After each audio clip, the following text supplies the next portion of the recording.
Berani kirim jet F-16 ke Ukraina. Rusia membuka pintu perang dunia 3 dimulai melawan NATO. Bahwa yang diperlukan dunia saat ini bukanlah polarisasi yang memecah belah, melainkan kolaborasi yang mempersatukan. Negara G7 memiliki peran besar dalam menciptakan kolaborasi yang konkret dan setara. Hal kedua yang disampaikan Bapak Presiden di sesi ke-7 adalah mengenai pentingnya semua negara melakukan aksi nyata, leading by example. Ini telah ditunjukkan Indonesia antara lain dengan menekan laju deforestasi hingga titik terendah dalam 20 tahun. Bahwa kolaborasi dan komitmen kuat diperlukan untuk menjaga keberlangsungan planet bumi. Presiden melihat bahwa semua pemimpin dunia sepakat untuk menjadikan dunia damai, stabil, dan sejahtera. Tetapi kenyataannya situasi justru berbeda. Distrust semakin tebal, rivalitas semakin meruncing, perang dan konflik masih terjadi di mana-mana. Hal kedua yang disampaikan oleh Bapak Presiden adalah bahwa kebersamaan negara-negara besar G20 telah terjadi pada saat KTT G20 di Bali, dan ini adalah sesuatu yang sangat mengembirakan dan sudah seharusnya dijadikan modal untuk menangani masalah-masalah dunia. Hal ketiga yang disampaikan Bapak Presiden adalah penekanan kepada semua pemimpin bahwa sebagai pemimpin kita harus punya keberanian dan kemauan untuk melakukan revolusi besar, untuk membawa perubahan dan perbaikan.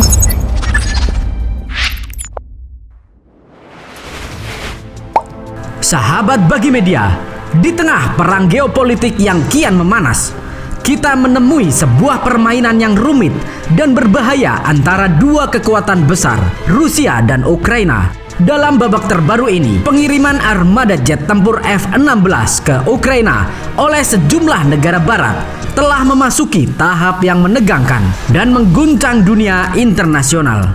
Ini menjadi masalah yang sangat besar yang harus dihadapi oleh negara barat. Dengan perpaduan politik, strategi militer, dan kepentingan-kepentingan tersembunyi, kita menyaksikan sebuah drama geopolitik yang menyulut perang dunia 3. Lalu, sebenarnya apakah yang NATO inginkan? Kenapa terus panaskan tensi geopolitiknya? Mari kita bahas.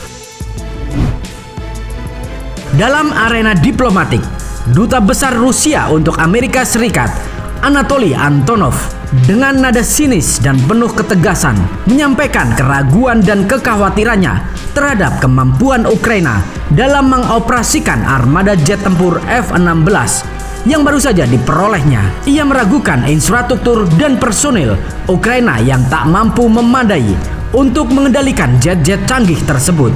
Dengan kelihayan retorisnya, Antonov pun menyinggung tentang potensi jet-jet tempur Amerika yang jatuh ke tangan relawan asing yang tidak terkendali oleh NATO.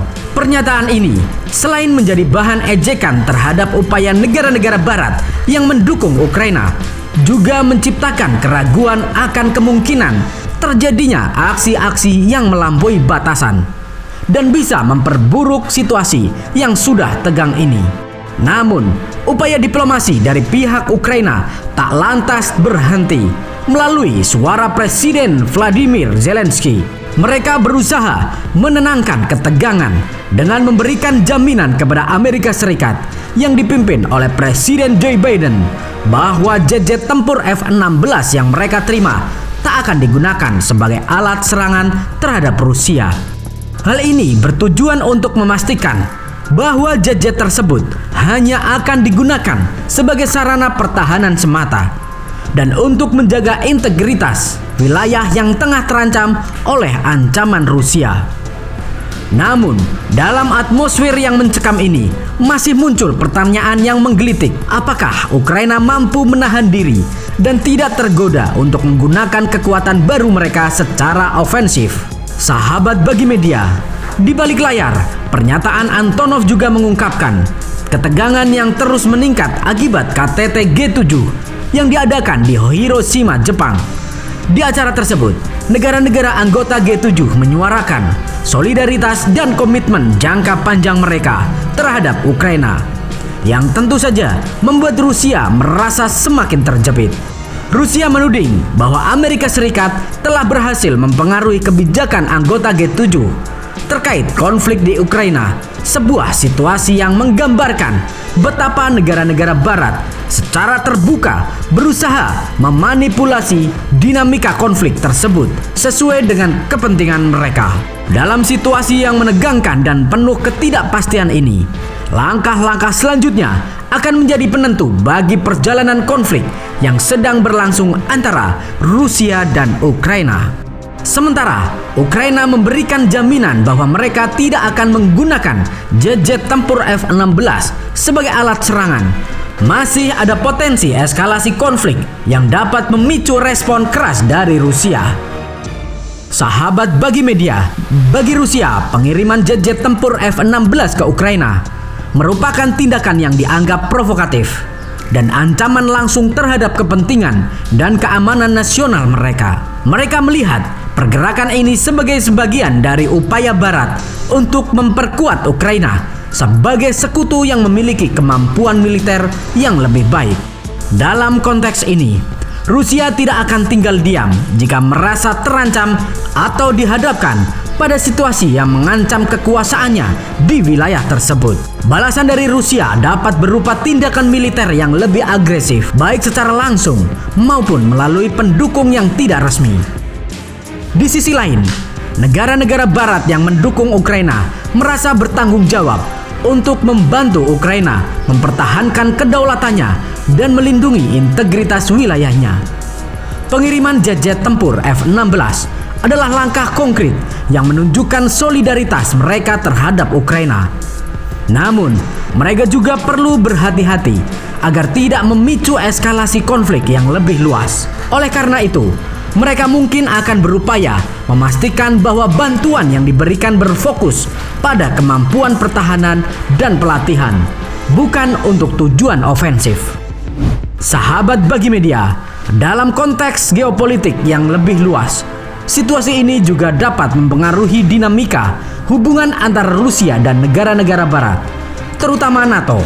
Jika konflik antara Rusia dan Ukraina semakin memanas, terdapat kemungkinan bahwa NATO akan terlibat secara lebih aktif dalam memberikan dukungan kepada Ukraina. Hal ini dapat memicu eskalasi lebih lanjut dan meningkatkan resiko konfrontasi militer yang lebih luas antara NATO dan Rusia. Oleh karena itu, ketegangan yang sedang berlangsung antara Rusia dan Ukraina tidak hanya menjadi isu bilateral, tetapi juga menjadi ujian bagi stabilitas, keamanan regional, dan global. Dalam situasi yang kompleks ini, kebijaksanaan diplomasi dan dialog antara semua pihak menjadi sangat penting. Upaya untuk mencapai solusi politik yang berkelanjutan dan menyelesaikan konflik secara damai harus diprioritaskan. Perlunya kerjasama internasional dan keterlibatan aktif dari pihak-pihak terkait tidak dapat diabaikan.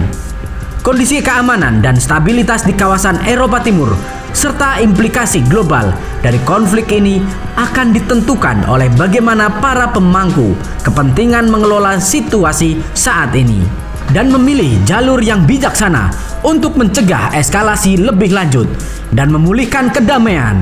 Bagaimana menurut kalian? Yuk diskusikan di kolom komentar. Merdekalah kita seutuhnya. Merdeka. Step 1, wake up early, gon' rise the sun. Step 2, get some good, some food in you. Step 3, think real hard about what you wanna be. Step 4, everybody just do your thing. Wake up, today's gonna be a good day. Wake up, today's gonna be a good day. Wake up, today's gonna be a good day. Wake up, today's gonna be a good day. Wake up, today's gonna be a good day. Wake up, today's gonna be a good day. Wake up, today's gonna be a good day. Wake up, today's gonna be a good day. Yo, set your affirmations, aspirations. I got shit to do, the aftermath of preparation. Good food, good mood, blood in circulation. One step at a time, yeah, that's how you make it. Set a goal you control and the steps you take them. I try to pick one thought, have some concentration. And if I make a mistake, it's called education. I try to do this every day, call it replication. Wake up, today's gonna be a good day. Wake up, today's gonna be a good day. Wake up, today's gonna be a good day. Wake up, today's gonna be a good day. Wake up, today's gonna be a good day. Wake up, today's gonna be a good day. Wake up, today's gonna be a good day. Wake up, today's gonna be a good day. So life ain't easy, yo, I think there's a reason though.